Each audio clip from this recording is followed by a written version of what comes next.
여러분, 안녕하세요. 어제에 이어서 오늘 다시 만나게 되어 정말 반갑습니다. 저희는 어제 눈에 보이지 않는 하나님을 보는 법을 배워보았지요. 그것은 바로 하나님과 나 사이에 있는 장애물을 제거하는 일이었습니다. 그 장애물은 하나님께서 도와주셔야 제거가 가능합니다. 아무리 여러분이 혼자 노력해서 장애물을 없애보려 하여도 불가능할 것입니다. 아마 억지로 치운 장애물을 다시 갖다 놓게 될 것입니다. 그러므로 하나님의 도우심만이 이 일을 할 수가 있기 때문에 그 장애물을 여러분 혼자 치우려고 하지 마시고 반드시 하나님께 도움을 구하시기 바랍니다. 그럼 하나님이 다 알아서 해 주실 것입니다. 그러기 위해서 열심히 기도하시기 바랍니다. 이제 오늘은 두 번째 시간으로 이미 많은 걸 주셨다고요? 라는 제목으로 함께 은혜를 나누고자 합니다. 여름만 되면 태풍이 우리나라에 들어와서 큰 피해를 줍니다. 올해도 여러 태풍이 있었지요. 마이삭, 바비 등이 있었고 이 태풍으로 인해서 많은 사람들이 피해를 입게 되었습니다. 그리고 우리와 가까이 있는 나라인 필리핀, 11월 1일에 필리핀에 5등급 초강력 태풍 고니가 지나갔습니다. 그리고 곧이어 20호 태풍 아싸니 역시 필리핀을 강타했습니다.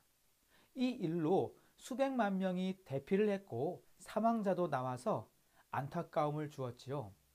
필리핀은 2013년 11월에 무려 7,300여 명의 사망 실종자를 낸 아픈 기억도 있습니다. 또한 터키와 그리스에서는 지진이 일어나서 많은 사람들이 죽고 피해를 보았다고 뉴스에서 보았습니다. 16세 여학생이 잔해에 깔렸다가 극적으로 구조가 되는 뉴스도 보았지요. 여러분은 이런 자연재해를 통한 사건을 접할 때마다 어떤 생각을 하시나요? 무섭다? 그들이 불쌍하다? 혹은 내가 아니라서 다행이다? 혹시 감사하다는 생각은 하지 않으셨나요? 오해하지 마세요. 그들의 아픔이 감사한 것이 아니라 내가 지금 이렇게 안전하게 가족과 함께 지낼 수 있다는 것에 대한 감사 말이죠. 지금 우리가 누리고 있는 이 행복은 우리가 마치 당연한 것처럼 여길 때가 많습니다. 하지만 이것이 얼마나 감사한지를 우리가 느껴야 하는 것입니다. 사실 우리가 그동안 깨닫지 못했던 하나님이 주신 선물이 굉장히 많이 있습니다. 우선 부모님이 계심에 감사합니다. 지진과 태풍 혹은 사고로 인해서 가족을 잃어버린 어린 친구들이 세계 곳곳에 많이 있습니다. 건강을 주시니 감사합니다. 어린 나이에 큰 병을 얻어서 남들처럼 학교에 가지 못하고 병원에서 매일 지내는 어린 친구들이 많이 있습니다. 집을 주시니 감사합니다. 요즘같이 추운 날에 집이 없어 바깥에서 노숙하는 분들은 얼마나 추울까요? 비 오는 날 비를 피할 집이 있어서 감사하지요. 이 외에도 사실 감사할 것들이 많이 있습니다. 그런데 우리는 그동안 이런 것들에 감사하는 마음이 있었나요? 목사님도 솔직하게 고백하면 당연한 것처럼 여긴 것들이 많이 있어요. 사실은 다 하나님이 주신 건데 말이지요. 목사님이 몇 년 전에 집사님 한 분이 많이 편찮으셔서 집사님을 모시고 병원 응급실에 다녀온 적이 있습니다. 그런데 응급실에 들어가자마자 제 눈에 펼쳐진 광경은 정말 저를 두렵게 만들었습니다. 사방으로 다들 호흡기를 물고 있는 거예요. 금방이라도 숨이 넘어갈 것처럼 보이는 사람들이 많이 있었습니다. 심폐소생술을 하면서 응급실로 들어오는 사람도 있었습니다. 아, 이곳이 응급실이구나. 저는 그때 처음으로 내가 건강한 것에 대한 감사를 느꼈습니다. 그전까지는 내 건강이 마치 당연한 것처럼 여겨서 감사의 마음조차도 들지 않았거든요. 그런데 응급실에 들어가 보니 건강한 것이 얼마나 감사한지 모르겠더라고요. 지금 여러분은 얼마나 감사하면서 살고 있나요? 사실 하나님은 우리에게 이미 많은 것을 주셨습니다. 하나님이 우리에게 주기 아까워하실 것이 있을까요? 하나도 없겠지요. 부모님이 자녀에게 가장 좋은 것을 주고 싶어 하는 마음이 있는 것처럼 하나님도 우리에게 가장 좋은 것만을 주고 싶어 하십니다.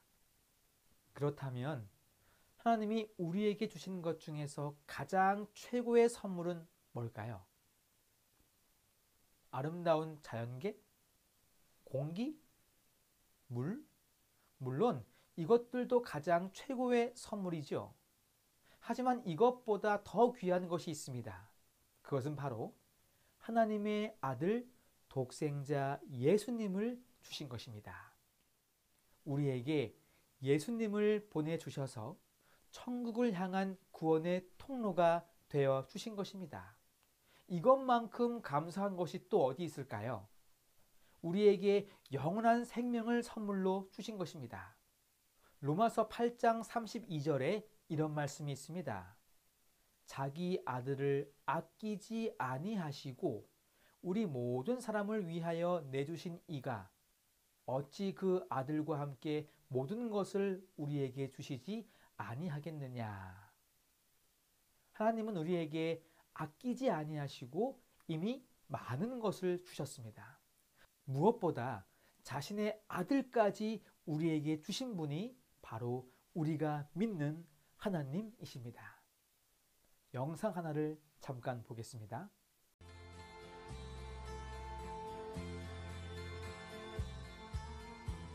My little boy came up to me in the kitchen this evening while I was making dinner, and he handed me a piece of paper he'd been writing on. And after wiping my hands on my apron, I read it. And this is what it said. For mowing the lawn, $5.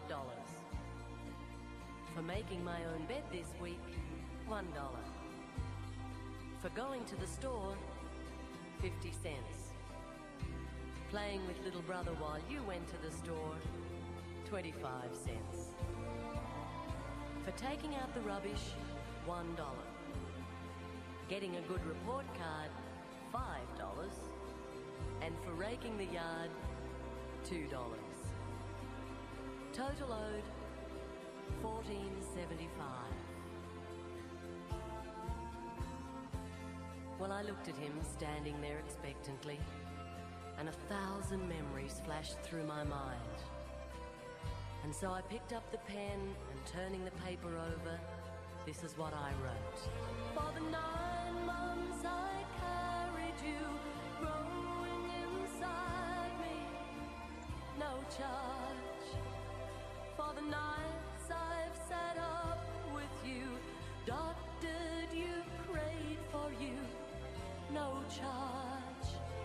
For the time and the tears that you cost through the years, there's no charge. When you add it all up, the cost of my love is no charge.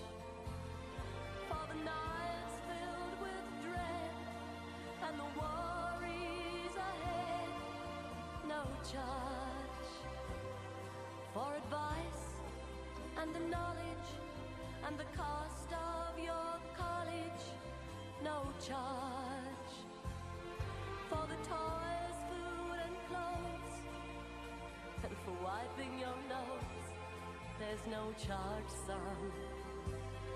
When you add it all up, the full cost of my love is no charge. Well, when he finished reading, he had great big tears in his eyes. And he looked up at me and said, "Mum, I really do love you." And then he took the pen and in great big letters he wrote, "Paid in full." When you add it all up, the cost of real love is no charge.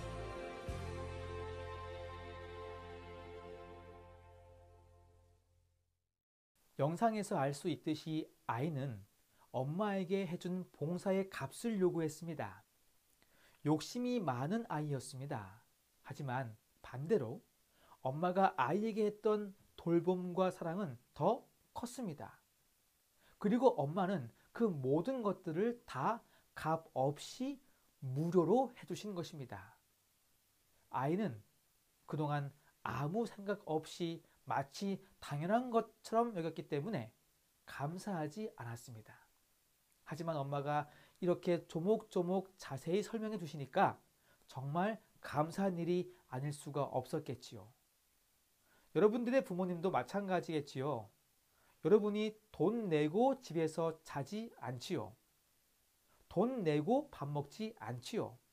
이 모든 것들이 다 부모님의 사랑입니다. 하나님도 마찬가지십니다. 하나님은 우리에게 아들조차도 아끼지 않으셨고 그것도 값 없이 주신 것입니다. 우리는 그저 하나님을 열심히 믿기만 하면 되는 것이지요. 얼마나 감사합니까? 곰곰이 생각해 보세요. 우리 주변에 참 많은 것이 있습니다. 잘 생각해 보면 우리는 꼭 필요한 양보다 훨씬 더 많이 가지고 있습니다. 연필이나 볼펜도 사실 한 자루면 충분한데 여러분 필통과 집에 몇 개가 있으신가요?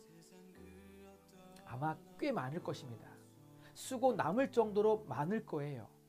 그럼에도 불구하고 만족하지 못하고 또 사달라고 졸라대면 그것은 여러분의 욕심 때문이겠지요.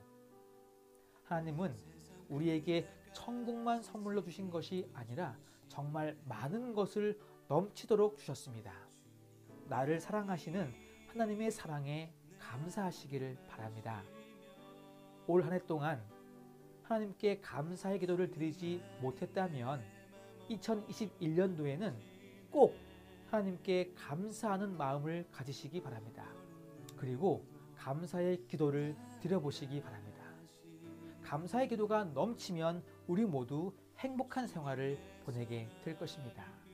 다가오는 2021년도부터는 가진 것에 늘 감사하는 우리 모두가 되기를 간절히 바라면서 오늘의 말씀을 마치겠습니다.